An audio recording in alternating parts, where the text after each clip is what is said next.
So your mixer tap in your kitchen area operates off mains pressure as well as your 12 volt pump. 12 volt pumps over the other side of the kitchen area, and I'll show you that when we get around there. So you've got your stereo, your roof mounted speakers. You've also got your connection here for your television. So your range hood here with your light as well as your fan up there for ventilation to the outside. Lift your stovetop up like so. Each one indicates which one's which just from your knobs here. So it's just a matter of high flame, couple of strikes, and away you go. Your griller just in there with your tray as well as your handle, and your oven down the bottom in there. You've also got a heat shield as well. When you're using the griller, have your heat shield out so the knobs don't heat up while you are using it. Up in this cupboard, you've got your 12 volt fuses in here. Mark each one for which one's which. There'll be 10 and 15 amp fuses for 12 volt. So anything wrong with the 12 volt side of things, first thing you'll do is just check your fuses. Always best to carry a few extra fuses around while you're travelling. The next one over here is your 240 circuit breaker. It's just like a household circuit breaker. Any bad power that feeds into the van, the circuit breaker will shut off automatically. So just check that out if you have any 240 trouble. Standard household microwave, so just standard 240 volt power. So pretty straightforward. Onto your fridge below the microwave. It's a three-way fridge, so it operates off gas, electric as well as your 12 volt power. AC just around to the side here, which is 240 power, over to the left hand side, and it's just a matter of setting your thermostat to where you want to go.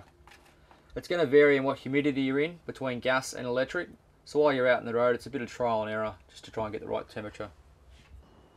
The next step, back to off position and then over to your gas, which is the small flame here. So in order to light the gas up, what you'll need to do, hold this button in here which purges gas through at the back of the system. This one will ignite the gas, and then here's your indicator to see if the gas has been lit. So holding this one in here, a couple of strikes, and you'll see the little pin rising up there. Once that gets up into the green area, you can let go of your primer that I'm still holding in now. So as you can see, it's in the green area. Let go, and your gas is lit. Either side of the gas is two off positions. So either way you go, it's going to be a manual shut off. And you'll see the pin drop off now. The next one around is your DC power from your car while you're travelling. Your DC power doesn't actually make the fridge cold, it'll only keep it cold.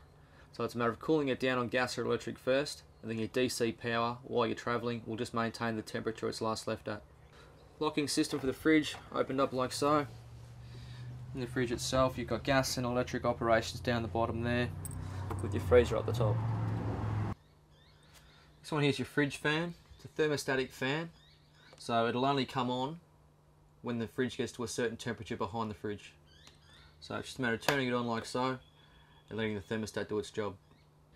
12 volt pump, which we'll use when you're in isolated areas when you don't have access to mains pressure water. So it's just a matter of flicking the switch on like so, pressurises your lines and operates off the tank. Up here you've got your dust hatch. Pop that up when you're on dusty roads. That'll create a pressure throughout the van so no dust can get in through the seals from underneath.